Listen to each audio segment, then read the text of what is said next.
Bueno, igual, solamente detalles desde un punto de vista cómo se va diferenciando en el tiempo y cómo tenemos nosotros al final la médula espinal, ¿no? Con la parte central, lo que es la sustancia gris, y la parte externa, la sustancia blanca. Esta médula espinal, de hecho, entonces, al inicio va a ocupar todo el canal medular, ¿sí? Todo el canal medular, ¿sí? Todo el canal medular. Y por lo tanto, la relación de la salida de los pares de los nervios medulares, ¿no? Pasa a la, digamos, a la misma altura, inicialmente. Por ejemplo, este es un feto de 3 meses, donde esta raíz dorsal ganglionar del primer nervio sacro está casi a la misma altura del mismo cuerpo vertebral a esa altura, ¿no? Pero mientras va desarrollando, lo que va a ir ocurriendo es que, primero, la médula espinal no crece con la misma rapidez, no es que se acorte, sino que no crece tan rápido, y por otro lado, el canal medular va a crecer mayor proporción. ¿Y qué es lo que vamos a ver? Una médula espinal mucho más corta con relación a todo el canal medular. Y por lo tanto, lo que se observa es que en el tiempo, inicialmente la salida de por ejemplo, este primer nervio sacro estaba a la misma altura, pero luego está a la altura de, al nacer, de L1. ¿Y por qué? Otra vez repito, porque justamente el canal medular ha crecido a una velocidad y la médula espinal ha crecido a menos velocidad. ¿Sí? Se quedando en el tiempo, ¿no? Y esto hace de que en la parte final, junto con las meninges y estos pares nerviosos, formen lo que se denomina la cauda equina, ¿no? Cauda equina. Entonces, en la región sacra, lo que vamos a ver no es la médula espinal como ven acá, sino es esta cauda equina, ¿ya? Que en realidad no es un rezago de nada, sino solamente es que ha dejado de crecer y son nervios que van a salir a diferente altura, ¿no? Como ven acá, ya no nace en S1, sino en L1. ¿Ya? ¿Listo? ¿Entendido? ¿Se entendió? Más o menos. La posición de la médula espinal entonces varía en el 6º mes, la primera sacra, recién nacido, más o menos se ve en el segundo o tercero lumbar, y en el adulto llega hasta la primera lumbar, aproximadamente. Este enunciado se refiere a la parte final de la médula espinal, ¿no? A la parte final. O sea, la parte final de la médula espinal, en el 6º mes está en la primera sacra, luego el recién nacido segunda, tercera vértebra, y en el adulto está en la primera sí. Solo una consulta, o sea, lo que tengo entendido es que de la médula espinal desde el tercer mes va a estar competitivo con el espacio, hasta en el adulto ya se va cortando porque la parte de la pregunta es, en una función lumbar para diagnosticar el ¿cómo le haría al bebé sin cortar todas las otras? Claro, justamente se tiene que considerar este aspecto, ¿no? Para poder hacer la función, este reparo anatómico para hacer en el espacio adecuado, ¿sí? Porque en el adulto, ¿dónde está la médula espinal? A esta altura, ¿sí? Entonces podríamos hacer la punción lumbar a esta altura tranquilamente, pero si es un recién nacido, tendríamos que bajar un poco más, ¿no? ¿Sí? Sí, porque si no tocaríamos la médula espinal. En la punción lumbar no tocamos médula espinal. Hay mucha gente que cree que con eso deja de cambiar. Bien, hemos hablado sobre los ganglios espinales que sirven como estación para la parte sensitiva, decíamos hace un momento, ¿no? ¿De dónde provienen? De la cresta neural, ¿sí? De la cresta, ganglios espinales. Pero también la cresta neural, además de formar estos ganglios espinales, van a formar el ganglio simpático del tronco, pueden formar ganglio del plexo autonómico abdominal, y también van a viajar ¿hasta dónde? Hasta el tubo digestivo, ¿sí?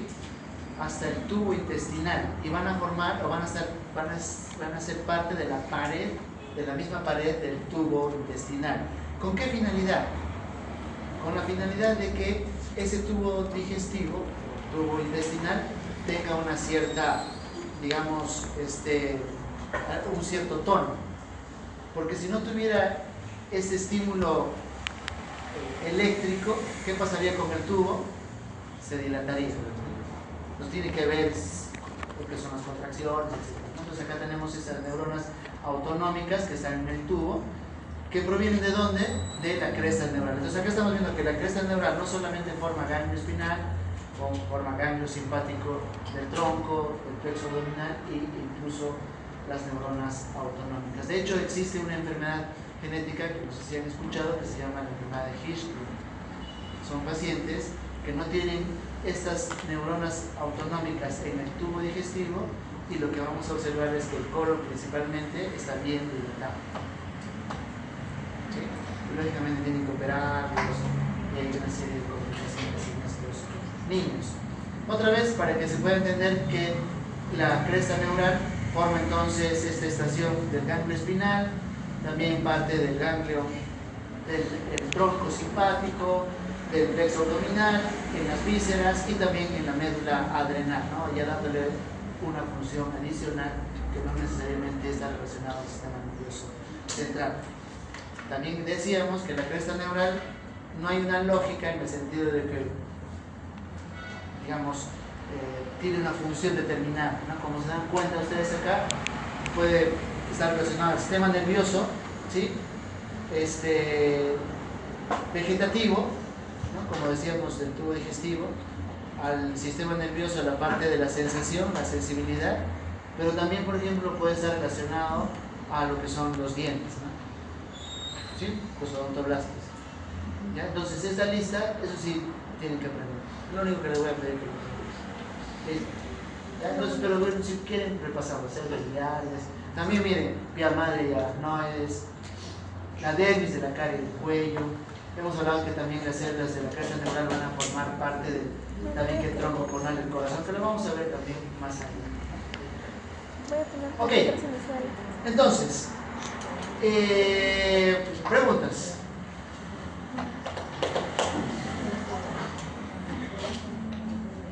¿Han podido ustedes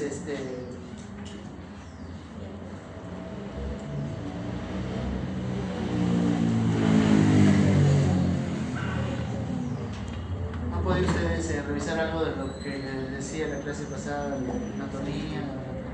O sea, para poder entender esto y no se me aburra, tienen que darle una revisadita, sí, pero rápida. O sea, agarran el libro de biología de quinta y media y ahí leen lo que es anatomía, ¿sí? Para que no nos perdamos. No les estoy pidiendo que lean la tarjeta o esos libros que van a ver más adelante, ¿sí? Para no perdernos. Listo. Entonces, decíamos que, miren, acá, esto es la médula espinal, ¿sí? Y hablamos hace un momento que la sustancia gris entonces está en la parte media, ¿ok? ¿Qué ocurre más arriba, ya en el encéfalo, específicamente en la parte inferior? O sea, lo que se denomina el mielencéfalo. Ahora estamos yendo de abajo hacia arriba, en el mielencéfalo. ¿Qué va a formar el mielencéfalo? Médula, ¿no? Acá estamos, ¿no? Médula oblonga o el bulbo raquídeo. Ya. Entonces, ¿qué es lo que ocurre? Este tubo neural que tiene esta estructura, en el mielencéfalo, lo que va a ocurrir es que se va a abrir. Se abre. ¿Ya? Se abre. Y al abrirse, ¿qué va a pasar? Lo que está en la parte anterior, vamos a suponer que mis pulgares van a ser la parte anterior, ¿sí? Y los otros dedos van a ser la parte posterior. O sea, anterior sería, ¿qué sería? Estaría relacionado a la función motora, ¿sí? Y esto a la función sensitiva, mis dedos, ¿ok? Entonces, ¿qué es lo que va a ocurrir cuando se va a evertir? Lo que vamos a ver es esto de acá. Igual, en la parte central anterior van a ser neuronas relacionadas a ¿qué? A la función motora, va a seguir siendo motora. Y estas a la función sensitiva. solamente está cambiando de posición antes. ¿Ya? ¿Listo? Okay. En el metencéfalo dará origen a dos estructuras, la protuberancia y el cerebelo. Muy parecido al mielencéfalo, vamos a ver entonces una cierta abertura, pero acá va a haber una diferenciación. La parte posterior se va a formar lo que se denominan los labios rómbicos. Los labios rómbicos. Estos labios rómbicos van a formar el cerebelo, donde, ¿esto qué es? ¿Anterior o posterior?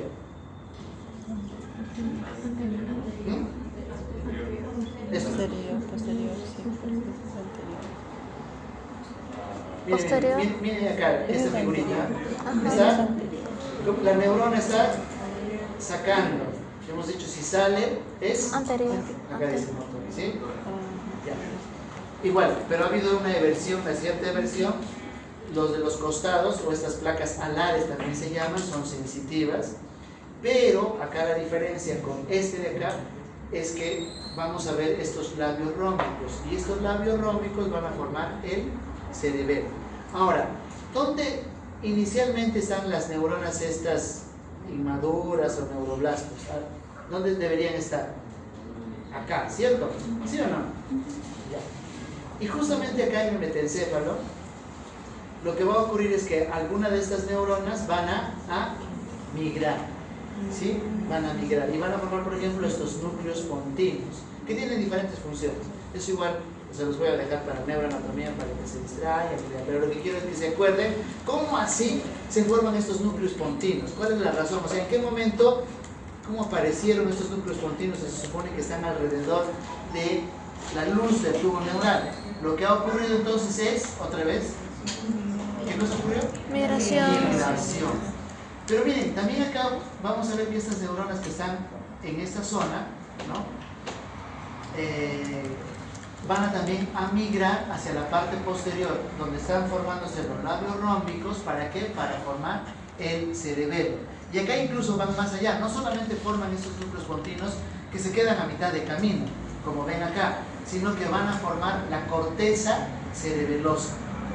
¿Sí? El cerebelo es muy parecido al cerebro, donde tenemos la corteza cerebral y la corteza cerebelosa. ¿Sí? ¿Gracias a qué? A la migración. ¿Sí? Preguntes.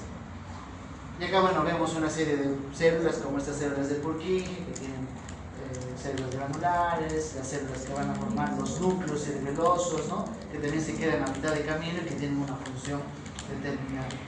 Nos vemos acá entonces que al final estos labios rómbicos, ¿por qué se llaman labios rómbicos? Porque justamente tienen esa forma de labios, ¿sí? Y que progresivamente van desarrollándose, aumentando de tamaño. ¿Dónde? Esto sería la parte posterior del metencéfalo, ¿no? Entonces tenemos al final la formación de ¿qué cosa? ¿Cómo se llama esto? Médula. ¿Cómo se llama? Cerebelo. Cerebelo, y esto es el la protuberancia. O puente. También le llaman puente de Baroli. Puente. Y vamos a ver los núcleos pontinos. El cerebelo tiene muchas funciones, pero digamos la más conocida es la coordinación de posición y movimiento. Muy bien. Acá lo único que queremos mostrar es, o detallar en todo caso, lo que les decía hace un momento, cómo vamos a observar esa migración neuronal. Al inicio, estas células del manto, también decíamos hace un momento, en la etapa embrionaria, que están pegados hacia donde, hacia la parte central, van a migrar, ¿no? Para formar, en este caso, el cerebro. ¿Ya? El cerebro. ¿Ubicados? Vamos. Después más perdidos. Listo. Más imágenes, solamente más imágenes para mostrar este proceso que es importante para entender cómo se forman estas estructuras que estábamos comentando. Entonces acá vemos, digamos, diferentes capas del cerebelo, las células de Purkinje, las granulares, entre otras. Mesencéfalo. El mesencéfalo es muy parecido en todo caso a la médula espinal en el sentido de que casi no cambia su forma durante todo el desarrollo embrionario y fetal, ¿sí? Incluso su forma es muy similar. Algunas diferencias, sí, que también vamos a ver núcleos, ¿sí? Miren estos núcleos acá, estas estructuras que también están relacionadas, por ejemplo, a la función motor, ¿no? O sea, no solamente la sustancia gris está acá, en la parte central, sino también, en este caso, en la parte anterior. Y otra vez, ¿por qué ocurre esto? Por migración. Pero, desde un punto de vista, vamos a compararlo con la médula espinal, se parece mucho, ¿no? Y una característica es que la parte media se conoce como el nombre de el acueducto de Sidney. Y claro, tiene diferentes funciones relacionadas, por ejemplo, a la función de los pares craneales, del tercer par, etc. Bien, vamos subiendo. Diencéfalo. El diencéfalo, entonces, tenemos la parte superior del techo, va a formar lo que es el peso coroideo, y la parte caudal formará lo que es la epífisis o la glándula pineal, y vamos a tener las dos placas alares que formarán el tálamo y el hipotálamo, que tienen estas funciones viscerales, ¿no? Acá, entonces vemos justamente estos serían los ventrículos laterales, lo que hablábamos hace un momento. Acá tenemos los plexos coroideos, y en la parte inferior, donde se tiene el diencéfalo, decíamos hace un momento, en el diencéfalo estará el tercer ventrículo, ¿sí? Y alrededor de este tercer ventrículo tenemos el hipotálamo, el tálamo, cuerpo estriado, etc. Por último tenemos el telencéfalo, donde estos van a formar principalmente los hemisferios cerebrales, y vamos a tener los ventrículos laterales derecho e izquierdo. ¿Okay? Los ventrículos laterales. Y además vamos a observar lo que es el plexo coroideo, ¿sí? Solamente es para entrar en contexto, este tálamo y hipotálamo es parte del diencéfalo, ¿sí? Este es el telencéfalo y este es el diencéfalo. Es un poco mucho o más sencillo. ¿Listo? Y les decía entonces, para ya cerrar el tema de la migración y que no nos olvidemos, miren estas células de la glía radial, ¿no? Cómo se organizan en todo el tubo neural. Y gracias a la presencia de estas células gliales radiales puede ocurrir la migración y la formación primero de la corteza cerebral, la corteza cerebelosa, de los núcleos pontinos, de los núcleos de la médula, del mesencéfalo, ¿no? Si no tendríamos estas estructuras, probablemente no hubiera habido esta evolución en los seres vivos. Entonces, preguntas antes de pasar un poco rápidamente a la regulación molecular del sistema nervioso central. Creo que hacemos esto. Y creo que no vamos a ver esto. No me cuento de eso. Preguntas.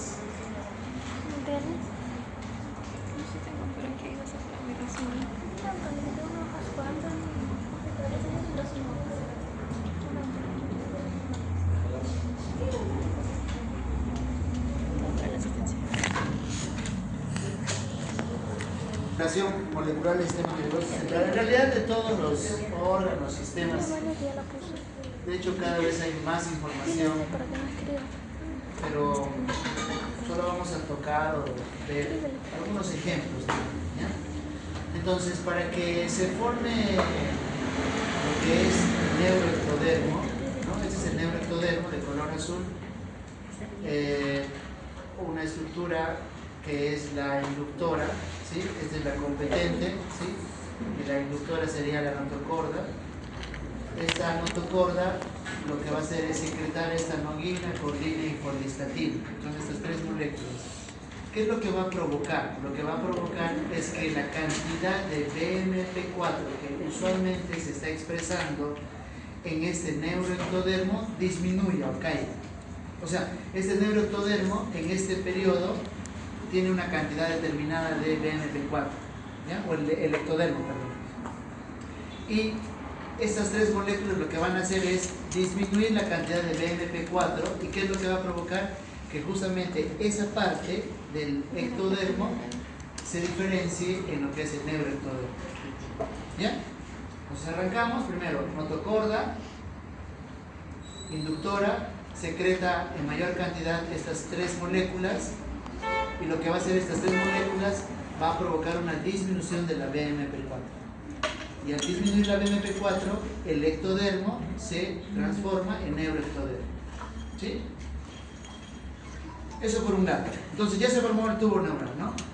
También para hacerlo algo sencillo, para no entrar al detalle. Hemos hablado entonces, hemos visto la imagen del tubo neural y las vesículas, ¿sí? Las vesículas primarias, 3 vesículas primarias y la médula espinal. Pero ¿cómo así ese tubo neural, que se supone que es una estructura, un tubo, va a diferenciarse en lo que es, primero solamente las vesículas primarias, ¿no?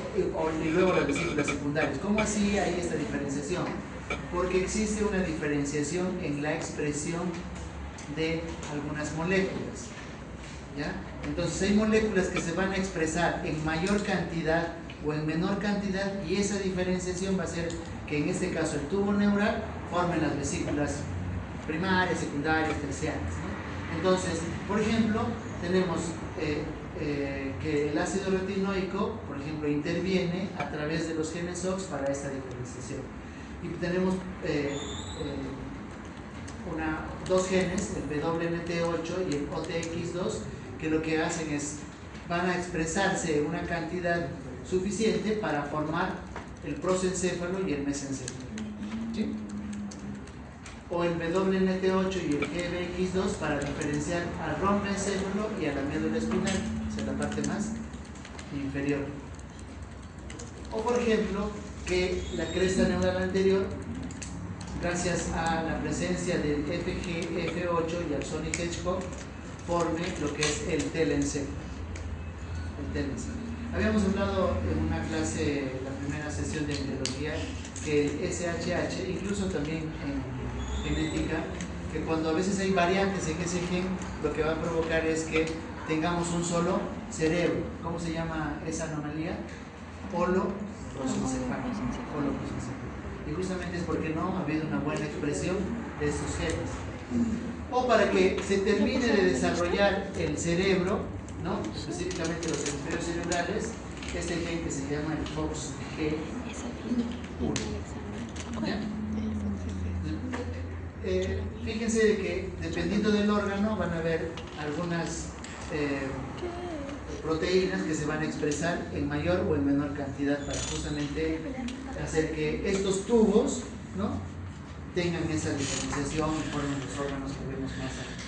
Ahora, eso por un lado. Entonces, primero se forma el tubo, ¿no es cierto? Y hemos visto hace un momento algunos ejemplos que gracias a la expresión de algunos genes se van a formar algunas vesículas, incluso la médula espinal, ¿sí? Ya, pero ¿cómo así sabe el embrión o sabe el tubo neural cuál es anterior y cuál es posterior? Y lógicamente pensando, ¿no es cierto? Como Gareca, que seguro ahorita está pensando. Claro, ¿cómo así dice, oye, yo soy anterior, posterior, derecho, izquierda? Igual, otra vez, por expresión nada más de genes. Y acá otra vez la notocorda interviene. La notocorda, o sea, no solamente es un órgano inductor en sí para que se forme el tubo neural, sino también es un órgano inductor para que exista diferenciación anterior y posterior. ¿Ya? De hecho, existieron experimentos, ¿por qué les comenté eso, no? No sé, pero les digo, te repito en todo caso. ¿Cómo así se dieron cuenta que la notocorda era un órgano primero inductor del tubo neural? Estudios en 1930 y tantos, en algunas especies, lo que hicieron fue agarrar la notocorda y moverla hacia la derecha y hacia la izquierda. Y de esa forma lo que veían era que el tubo neural no se formaba en la parte central, sino se movía a la derecha y a la izquierda. No sabían cómo era ese tema, pero claro, ahora conocemos de que hay expresión de genes, ¿no? Proteínas que se van expresando de manera temporal y también espacial. Entonces, la notocorda, en este caso específico, va a secretar SHH, pero antes. Este tubo neural, todo el tubo neural secreta PAX3, PAX7, MSX1 y MSX2 casi uniformemente en todo el tubo neural. ¿Sí? En todo el tubo neural se está secretando esas 4 o 5 moléculas uniformemente. Pero lo que hace la notocorda, ¿qué cosa es? Secreta SHH y la SHH va a hacer inhibir, ¿qué cosa? Al PAX3 y al PAX7. O sea, va a disminuir la cantidad de PAX3, PAX7 y por lo tanto lo que vamos a observar es, si tiene más PAX3, más PAX7, eso va a ser la región posterior. Y si tiene nulo y más SHH, eso va a ser la parte anterior. ¿Sí?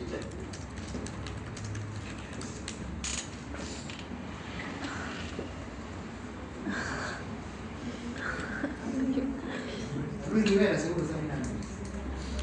Oye, ese chueco, ¿lo has chequeado? ¿Qué no? Lo has chequeado, no, el palito.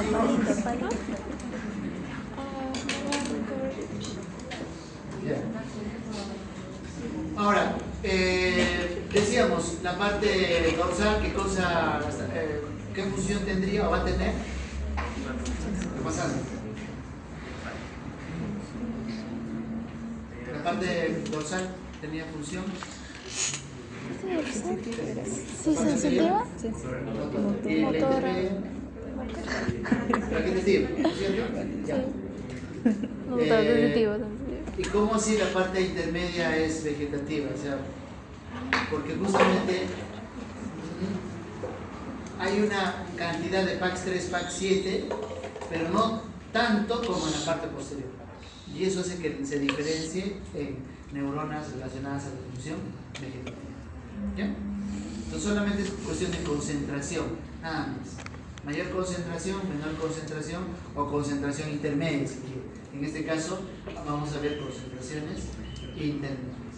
Lo mismo que acabamos de comentar hace un momento, solamente con otra gráfica, otro texto que dice lo mismo, ¿no? PAX3, PAX7, MSX1, el BNP, con la importancia de la notocorda y también, por ejemplo, para que se forme la cresta neural, tiene que haber, estas células de la cresta neural tienen que expresar esta molécula que se llama SLUG, ¿no? Expresa SLUG y esas son células que van a ser las células de la cresta neural.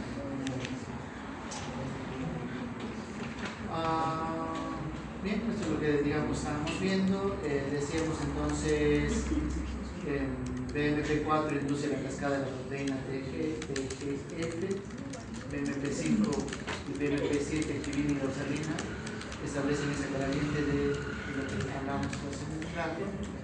Y mientras menos concentración de SHH va a estar relacionado a la función sensitiva, mayor concentración de SHH y la expresión de otros genes como estos dos, NKX2.2 y 6.1, relacionados a la función motor. ¿Sí? Bien, rápidamente, defectos del tubo neural. Son de hecho una de las anomalías más frecuentes, pero varía según algunas regiones. Algunas regiones incluso llega al 1%, ¿sí? Al 1%, relativamente alto. Y hay el extremo, ¿no? Donde hay una falta de cierre en la región craneal, en el tubo neural, y eso forma lo que es la exencefalia y que va a progresar lo que es la anencefalia. Vamos a ver algunas imágenes relacionadas a este tema. Dentro de los defectos del tubo neural, DTN son defectos del tubo neural abiertos, el más severo es el mielomeningocele. La mayoría de defectos del tubo neural es en la neurulación primaria, pero también se puede ver en la neurulación secundaria. La diferencia es que la neurulación secundaria, estos defectos del tubo neural es cerrado, ¿Y dónde va a ocurrir? ¿En la parte del cuello? ¿Dónde? En la parte sacra. No. Sí. Abajo. La nervación secundaria. La parte. ¿En el cuello? No, más abajo. En la parte sacra. Parte Acá, media, casi. En el sacro. Sí, en el sacro. Entonces ustedes ven alteraciones en la región sacra, en la relación secundaria. Preguntas así va a venir. O sea, paciente de un mes de vida que se observa un defecto del tubo neural en la región sacra. Indique usted cuál es la falla. Neurulación primaria, neurulación secundaria, no se conoce a la fecha. Todas. Invento cualquier cosa. Los confundo. Después, la respuesta es neurulación Secundaria. Sí. Hay muchos genes que han Con sido eso asociados a tuve la fecha para estos defectos del tubo neural como riesgo. Hay algunos que de hecho es porque la mamá tiene un mal procesamiento, ¿no?, de algunas vitaminas, sobre todo ácido fólico. He visto, por ejemplo, que la enzima tetrahidrofolato reductasa podría tener algunas fallas en el metabolismo del ácido fólico. De hecho, hay una tarea para la siguiente semana para el laboratorio. Si quieren, les puedo compartir un artículo relacionado a esto para que resuelva bien el detalle. Y de hecho, estos son variantes polimórficas, y hemos hablado de qué cosas son variantes polimórficas. Algunos factores de riesgo: las mujeres que toman anticonvulsivantes, que tengan una mala nutrición, sobre todo deficiente, y que además de eso no consuman ácido fólico. Lo importante entonces es que, de hecho, hay políticas de salud que en la mayoría de países lo que hacen es fortificar las harinas con ácido fólico. ¿Sí? Pero claro, dirán, pero yo no como pan. Entonces, si quieren tener hijos, tienen que tomar ácido fólico por lo menos 2 o 3 meses antes del embarazo. ¿Sí? ¿Qué va a ocurrir? Pues ahora como esa tendencia. Por eso es importante el uso de ácido fólico periconcepcional. ¿Sí? Por lo tanto, ¿qué consejo se tiene que dar a una pareja que quiere tener hijos? ¿Qué programa? ¿No? ¿Sí? Que no sea solamente producto de la emoción. ¿Sí? Programación, porque hay que tomar ácido fólico. ¿Sí? De hecho, se vio que cuando se aplicó estas políticas de salud pública de fortificar, decir a las mamás tomen ácido fólico antes de embarazarse, el número de pacientes o de personas con defectos del tubo neural bajó drásticamente, ¿no? Pero luego se vieron de que a pesar que las personas tomaban ácido fólico, no disminuía, ¿no? Entonces observaron de que existen otras moléculas que pueden intervenir justamente para disminuir el riesgo de la aparición de estos defectos del tubo neural, y justamente es el uso del inositol. ¿Sí? El inositol. Este inositol también se tiene que dar a las mujeres en edad fértil o en todo caso que deseen tener hijos. Y hemos hablado sobre los factores de riesgo. Además de los que hemos comentado, está el cigarro, la misma diabetes, estábamos hablando hace un momento sobre el ácido fólico, o a veces algunas enfermedades autoinmunes en las que no se asimila adecuadamente el ácido fólico, podría asociarse a los defectos del tubo neural. Y acá vemos los defectos del tubo neural en diferentes regiones. Miren acá, en la región de... ¿Qué es esto? Craneal, pero anterior. ¿En el tórax? No, En el cráneo. Acá. Región lumbar, sacro. ¿Y acá? Craneal también. Arriba, ¿sí? Entonces tenemos acá la anencefalia, el encefalocele y el mielomeningocele. Entonces acá tenemos la espina bífida, donde no solamente es problema del tubo neural, sino también los arcos, ¿no? Los arcos vertebrales no se fusionan adecuadamente. Lo que va a provocar es justamente que el tubo neural salga, se protruya. ¿Dónde se observa más? En la región lumbosacra, ¿no? Y esto va a provocar que el paciente tenga hidrocefalia. Si yo digo que esto provoca hidrocefalia, esta hidrocefalia es, pregunta de examen, una malformación, una deformación, disrupción, o es parte de una secuencia. Secuencia. Porque esto es consecuencia del defecto del tubo, no es que vaya con imágenes. Ya tenemos entonces acá el cuerpo vertebral o la vértebra que se supone que tiene que rodear ¿a qué? A la médula espinal que está acá en la parte, en esta región, ¿sí? ¿Ya?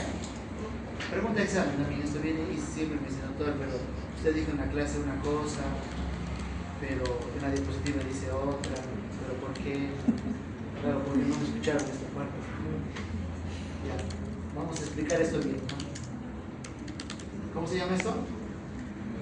La vértebra. Entonces la vértebra tiene que teóricamente cubrir ¿a qué? A la médula espinal, ¿sí? Ya. Entonces, pueden haber defectos del tubo neural, en este caso se llaman espinas bífidas ocultas. ¿Por qué ocultas? Porque la médula espinal no ha protruido. O sea, uno examina al paciente y no ve ninguna alteración, ninguna masa en la parte posterior, ¿ok? Por eso se llama oculto. Pero ¿cómo ustedes pueden sospechar que hay una alteración oculta? Que somos Superman.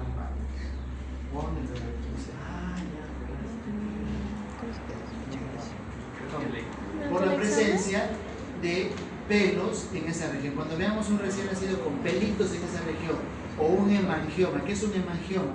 Es una anomalía vascular, o sea, van a ver una mancha roja o ven pelitos, podría ser una espina bífida oculta. Entonces, ¿qué van a hacer? Si no se acuerdan, dicen, ya vayan a geneticista. Y si se acuerdan, ¿qué es lo que deben hacer? Que no tienen mucha ciencia, pueden pedir una radiografía, una ecografía para ver si es que es una espina bífida oculta para poder tratarla a tiempo. Claro, si es que se ve una masa cuando nace, como vemos acá en esta imagen, es fácil el diagnóstico, ¿sí?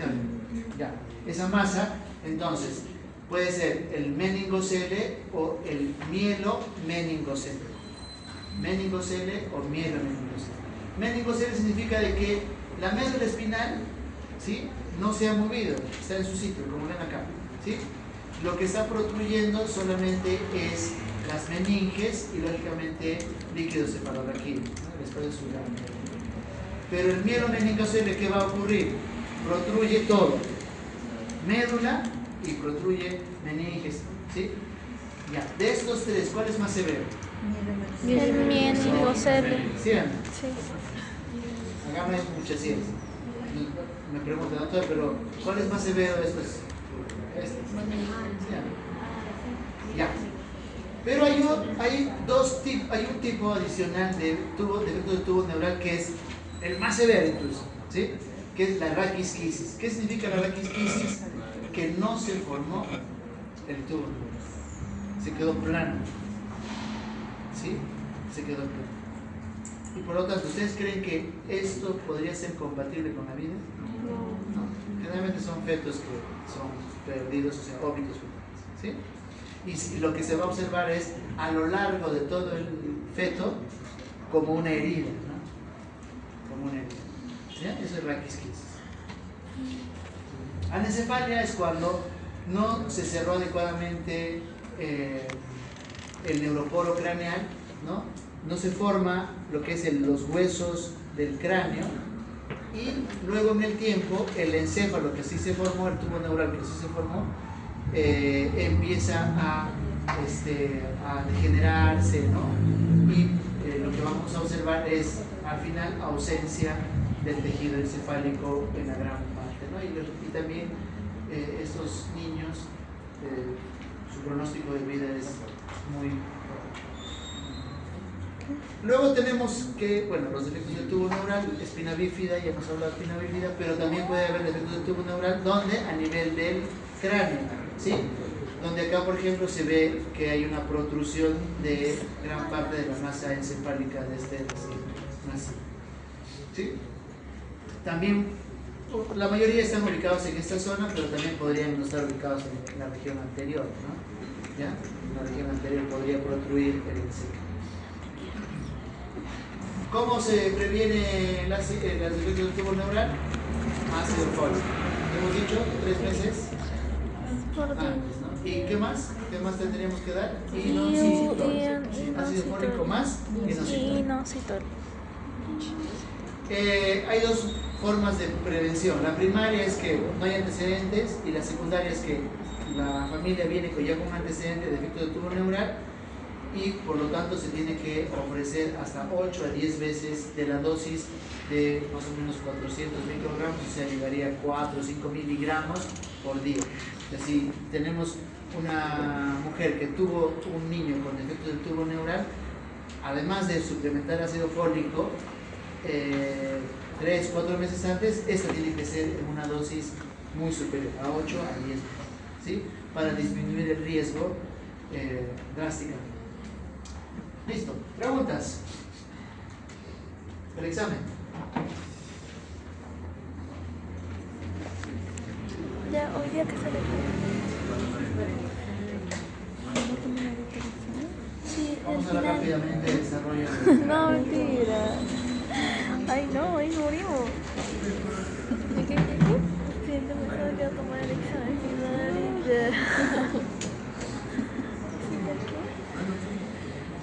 qué examen? ¿Qué examen? Entonces, el tubo neural que hemos visto hace un momento, donde tenemos el cerebro, cerebelo, mesencéfalo, ¿qué más?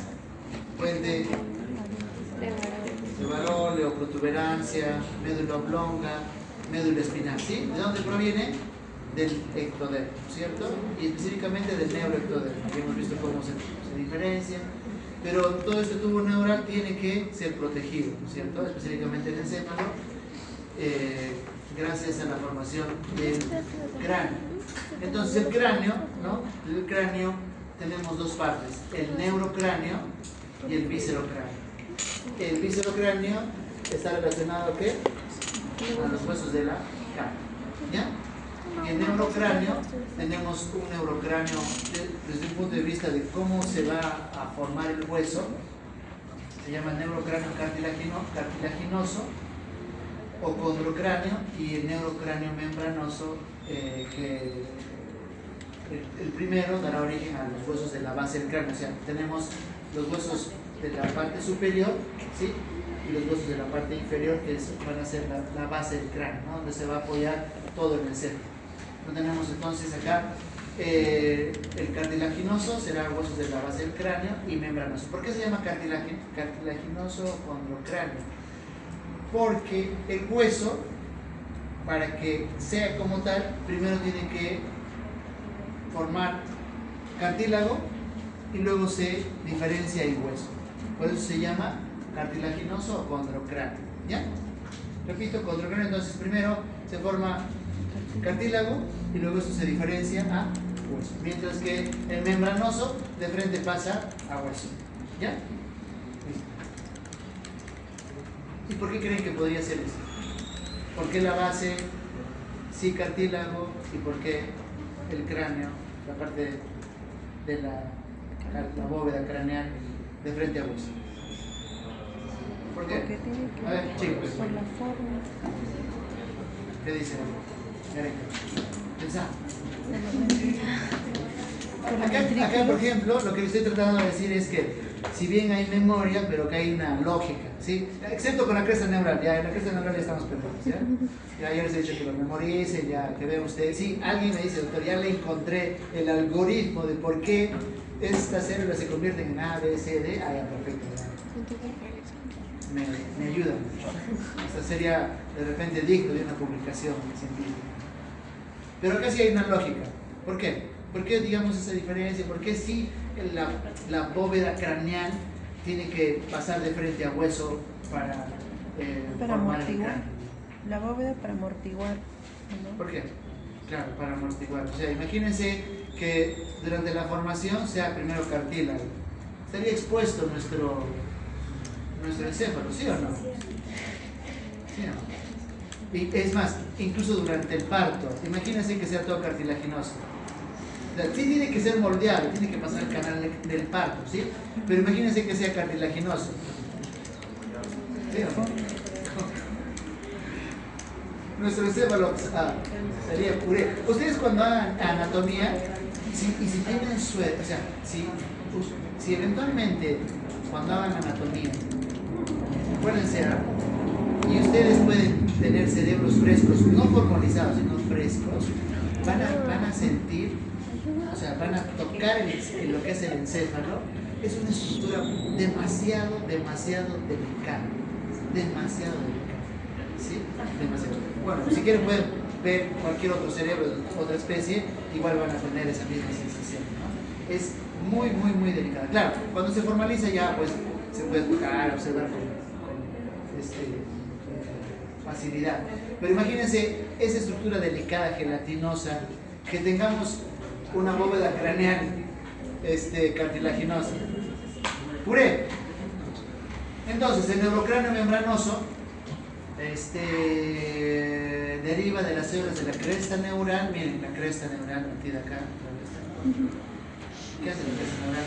Y el mesodermo paraxial. Y acá vamos a ver que de ese mesénquima forma va a haber una osificación membranosa, ¿no? Pues estos huesos planos se irradian, forman unas espículas, se irradian y forman el neurocráneo membranoso.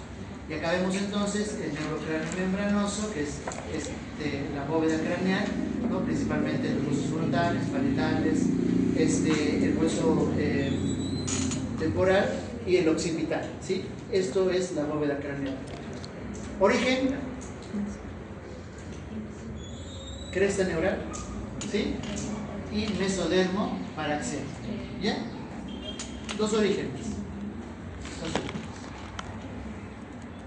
Y lo que les decía hace un momento, esas espículas que se van a formar de frente, el hueso, o sea, no pasa por el proceso de cartílago, ¿no? Hueso frontal, hueso parietal, hueso occipital.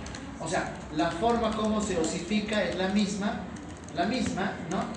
Con estas espículas, pero su origen es diferente. También a veces confundimos eso, ¿no? El origen embrionario es diferente, pero la forma de osificación es la misma, ¿ya? Para no confundirnos. ¿O lo estoy confundiendo más? Yo confundo.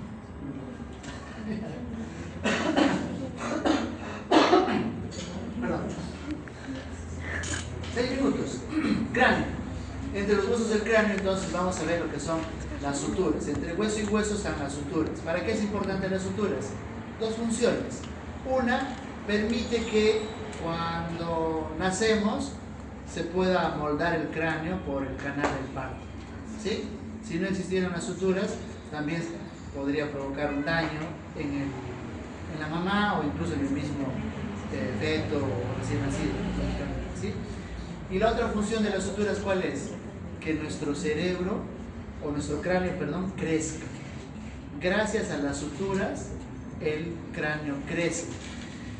Y esto tienen que tener en cuenta cuando ustedes evalúen recién nacidos, niños, ¿no? Muchas veces los papás se preocupan y dicen la fontanela, y otros le llaman con un nombre peculiar la mollera, le dicen la mollerita, se ha cerrado, doctor, ¿no? Y me han dicho de que de repente el cráneo no va a crecer. Entonces, ¿qué tienen que hacer ustedes para ver si el cráneo está creciendo o no? Es como que les dijera ahorita, ¿está nublado o está haciendo sol?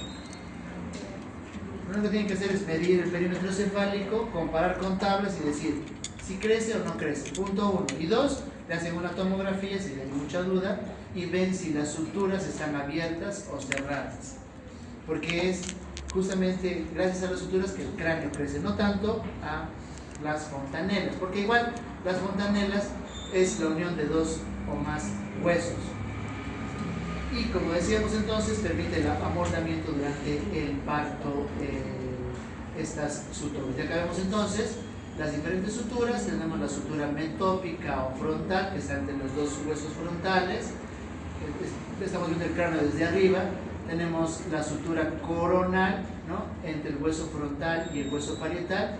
Luego tenemos la sutura sagital entre los dos huesos parietales. Y Y recordar entonces que las fontanelas van a ser la unión de dos o más huesos, ¿no? Pero el cráneo crece principalmente gracias a la presencia de estas suturas. ¿Ya? Acá tenemos además la sutura lamboidea entre el hueso occipital y el hueso parietal. ¿Sí? Hueso parietal. Y tenemos acá, por ejemplo, la fontanela mastoidea o posterolateral porque hay tres huesos, ¿no? Acá igual otra fontanela, la fontanela anterolateral o esfenoidea, ¿no? Porque hay tres huesos que están comprometidos. ¿Cuál? Parietal, temporal y frontal. ¿Sí? Esto necesariamente van a tener que aprender, ¿sí? Tienen que aprender, o sea, cuáles son los huesos del cráneo. O sea, no les voy a pedir las partes. En anatomía ahí sí se van a disfrutar, digamos, dentro del hueso frontal qué características hay, qué agujeritos, etc. Eso no lo estamos viendo, solamente dónde están ubicados. Sí. Doctor, una consulta. ¿A qué edad aproximadamente se cierran totalmente todas las suturas?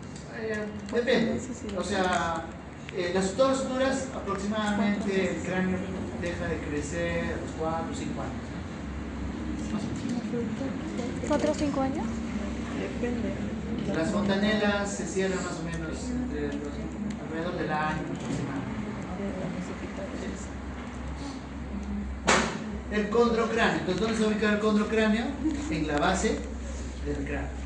Igual, ¿cuál es la diferencia con la de la bóveda? Es la forma como se osifica. Uno es de frente y este, ¿cómo va a ser? Primero se forma cartílago y luego hueso, ¿sí? Cartílago y luego hueso. Pero ¿cuál es su origen? Tiene también doble origen. Otra vez, cresta neural y mesodermo paraxial, ¿no? Y luego estas dos se fusionan para formar la base del cráneo.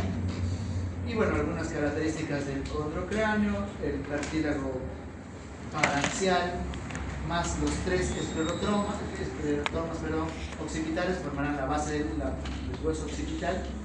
Estos cartílagos hipoficiarios más las trabéculas craneales formarán el cuerpo de los esfenoides y desmoides, y van a haber algunas condensaciones mesenquimatosas que van a formar la parte de la órbita, ¿sí? Específicamente el ala orbitaria, el ala menor de los esfenoides y el ala temporal, el ala mayor del esfenoides, ¿no?